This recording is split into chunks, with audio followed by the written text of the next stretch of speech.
Medicine of Sagar Dutta medical college and হাসপাতালের junior ডাক্তারদের পক্ষ থেকে তিলোত্তমা অপরাধীদের শাস্তি এবং অবিলম্বে যারা তিলোত্তমাকে ধর্ষণ করে খুন করেছে সেই সমস্ত দোষীদের কঠোরতম শাস্তি এবং চিহ্নিত করে তাদের প্রকাশ্যে নিয়ে আসার দাবিতে যে অবস্থান বিক্ষোভ চলছে, আজ রবিবার এই বৃষ্টিকে উপেক্ষা করে অভয়া ক্লিনিকে ডাক্তার দেখাতে আসছে প্রচুর সাধারণ মানুষ এবং এই অভয়া ক্লিনিক থেকে যে রকম চিকিৎসা করা হচ্ছে তার পাশাপাশি ওষুধ রোগীদের হাতে তুলে দেওয়া হচ্ছে।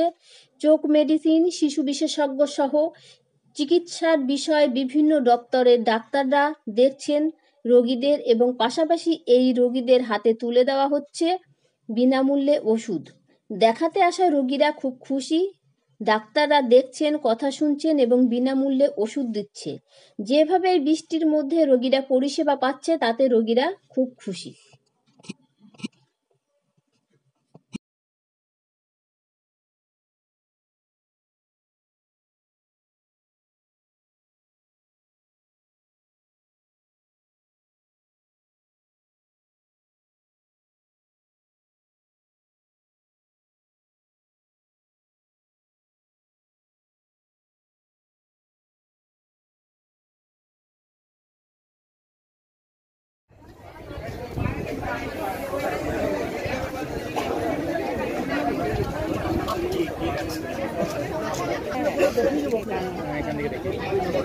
बोले देखो 6 मंथ का बेबी है तो যারা পেশেন্টের সাথে এসেছেন, পেশেন্ট বা যারা ফার্মাসিউটিক্যাল কোম্পানি যারা দুই ভাই বোনেরা আছে সবার কাছে অনুরোধ, তারা কখন বাড়ি ফিরবেন বা আশেপাশে চায়ের দোকানে অটোতে। দেখো, একটা শ্রমিক সংগঠনের পক্ষ থেকে আজকে সকাল থেকে অভয়া ক্লিনিক করা হয়েছে, সেখানে আপনি নিজে উপস্থিত থেকে ডাক্তারদের দেখছেন, পেশেন্ট দেখছেন, কি বলবেন এই যে অভয়া ক্লিনিক খোলা, চারদিকে যে পরিষেবা দেওয়া ডাক্তারদের পক্ষ থেকে আজকের দিনে দাঁড়িয়ে কি বলবেন? না, এটা তো এখন খুবই দরকার, কারণ একটা মিথ্যা প্রচার চলছে যে ডাক্তাররা পেশেন্ট দেখছেন না বা জুনিয়র ডাক্তাররা করছেন না, কিন্তু অভয়া ক্লিনিক কখনো একটা সাবস্টিটিউট হতে পারে না একটা গভর্নমেন্ট হসপিটালে আউটডোরে। যে যে ফেসিলিটিগুলো গভর্নমেন্ট হসপিটালে আউটডোরে থাকে। আজকে অবস্থান মঞ্চে অভয়া ক্লিনিক কি কারণে, কি প্রয়োজনে আপনারা এই ওপেন রবিবার দিনকে অভয়া ক্লিনিক খুললেন? আপনারা তো জানেন যে আরজিকর কাণ্ডে জুনিয়র ডক্টরের খুন এবং ধর্ষণের বিচারে আমরা অবস্থানে রয়েছি জুনিয়র ডাক্তাররা। বিগত 36 দিন ধরে আমরা এই অবস্থান করছি। সেই সূত্রতে আমরা কর্মে যোগ দিতে পারিনি, কিন্তু আমরা সবসময় চাই যে রোগীর পাশে থাকি, কাছে থাকি, চিকিৎসা করি, সেসবের সাথে যুক্ত থাকি। এবং এই যে মানুষের কষ্ট হচ্ছে, যেহেতু আমরা কিছুটা। চাচা, আপনি এখানে ডাক্তার দেখিয়েছেন, কিরকম লাগলো? এই যে ডাক্তাররা যেভাবে রোববার দিনকে পরিষেবা দিচ্ছে তাতে কি বলবেন?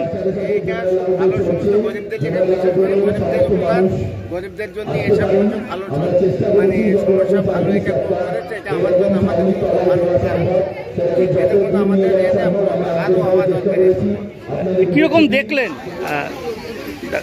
দেখো, আজকে এই যে অভয় ক্লিনিক সাগর দত্ত মেডিকেল কলেজের আন্দোলন মঞ্চে আপনারা করেছেন, কি বার্তা দেবেন?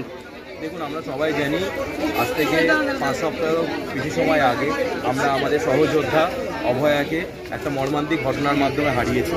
সেই ঘটনায় সমাজের বিভিন্ন স্তরে মানুষের কাছে যে সবাই যে জেগে উঠেছে, সেই সমাজের মানুষকে গোষ্ঠীবদ্ধ করার জন্য এটা আমাদের বার্তা, যাতে আমাদের হয়ে যে প্রাণ দিল যে বোন, সেই বোনের। আপনি এখানে কি এখানে কেন এসেছেন আজকে? কাকে দেখাতে নিয়ে এসেছেন? কত বছর বয়স বাচ্চা? কিরকম দেখলো ডাক্তাররা? কিরকম লাগছে? হ্যাঁ, ওষুধ কি দিয়েছে? ওষুধ সব দিয়ে দিয়েছে। এই যে ডাক্তাররা রোববার দিনকে এইভাবে ক্লিনিক খুলে देखते कि बोलबें डॉक्टर दे? बहुत अच्छा है, पहले से हम लोग तो बहुत पहले से दिखाते हैं, लेकिन आज भी दिखाए, बहुत अच्छा लगा, बहुत अच्छा दिखाया। आपका नाम क्या है? চিকিৎসা পরিষেবা নির্ভরযোগ্য প্রতিষ্ঠান Sarada Seva Sadhan hospital private limited. Amala cinema হলের বিপরীতে ডাক্তার কে.ডি. ঘোষের নার্সিংহোম। এখানে যত্নের সহিত সাধ্যের মধ্যে স্বাস্থ্য পরিষেবা দেওয়া হয়। এখানকার অত্যাধুনিক ফেসিলিটিগুলির মধ্যে হল ICCU, AC sharing cabin, AC cabin, NICU, maternity, paediatric, ventilator facility, modular OT, orthopaedic surgery, any type of surgery, obstetrics and gynecology, 24 hours ambulance facility, general medicine, pathology, physiotherapy, PFT, ECG, EEG, Holter monitoring এছাড়াও থাকছে daily OPD service, 24 hours emergency service. আমাদের ঠিকানা Barasat road, নোনা Chandanpukur, Barrackpore, Amala cinema হলের বিপরীতে, কলকাতা 122। যোগাযোগ 03325920006। Mobile number 9433389740 এবং 9433389739। Sarada Seva Sadan hospital private limited. Bureau report, সংবাদ বঙ্গবাণী।